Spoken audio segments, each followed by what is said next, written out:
उसी टाइम पर क्लास 6 का एक स्टूडेंट सानिध्य वर्मा मेरे पास आया और उस बच्चे ने आकर के बहुत ही रिक्वेस्ट के साथ बड़ी प्यारे अंदाज में मुझसे एक बात कही।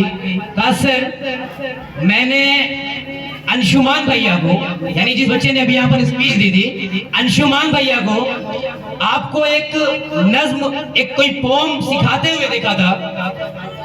अगर आप परमिशन दें तो मैं वो नज्म इस बार प्रस्तुत करना चाहूंगा। मेरे पास आया, मैंने कहा क्या आपको याद है बेटा? कहा सर पूरी याद नहीं है लेकिन मैं याद कर लूंगा। वो बच्चा आपके सामने आ चुका है क्योंकि इसको पता है कि इसी का प्रोग्राम अगला है। ये सानिध्य वर्मा, इसने आकर के मुझसे कहा कि सर मैं वो नज्म सुनाना चाहता हूँ। कई बार मेरे पास सीखने के लिए आया, कुछ गलतियां हो सकती हैं, छोटा सा बच्चा है, लेकिन बहुत ही प्यारे अंदाज में आपके सामने एक नज्म पेश करने जा रहा है और इसके बारे में कुछ बताएगा भी। तो एक बार इस बच्चे के लिए, इस बच्चे की हिम्मत के लिए, कि खुद बच्चे हमारे यहाँ आकर के कहते हैं कि सर प्लीज हमारा इस प्रोग्राम को इंक्लूड कीजिए, तो इस बच्चे के लिए एक बार जोरदार तालियां। तो अभी तालियों से इस बच्चे को आप लोग अनुमति प्रदान करें कि अपना प्रोग्राम प्रस्तुत करें।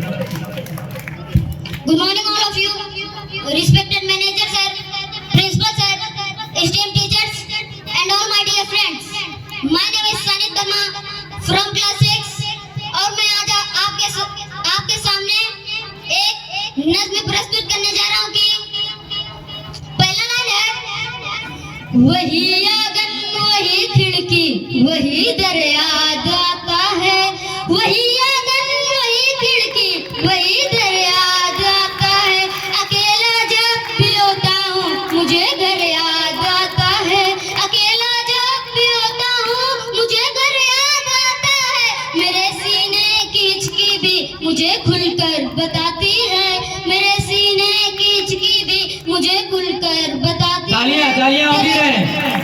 तेरे अपनों को गाँव में तू अक्सर याद आता है, तेरे अपनों को गाँव में तू अक्सर याद आता है।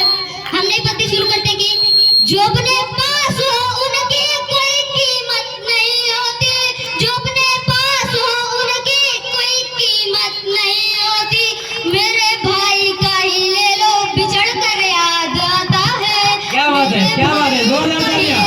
बिछड़ कर याद आता है, सफलता के सफर में तो कहाँ फुर्सत कुछ सोचे, सफलता के सफर में तो कहाँ फुर्सत कुछ सोचे, मगर जब चोट लगती है मुकद्दर याद आता है। बहुत जोरदार तालियां, जोरदार तालियां, जोरदार तालियां। सफलता के सफर में तो कहाँ फुर्सत की कुछ सोचे, सफलता के सफर में तो कहाँ फुर्सत की कुछ सोचे, मगर जब चोट लगती है मुकद्दर याद आता है। ये उन लोगों के दर्द को अपने नज्म के अल्फाज में बयान कर रहे थे आपके सामने क्लास 6 का एक छोटा सा बच्चा, जिसने बड़ी मेहनत और बड़ी ईमानदारी से अपने प्रोग्राम को प्रस्तुत किया। एक बार फिर से आप इस बच्चे के लिए जोरदार तालियां बजाएं।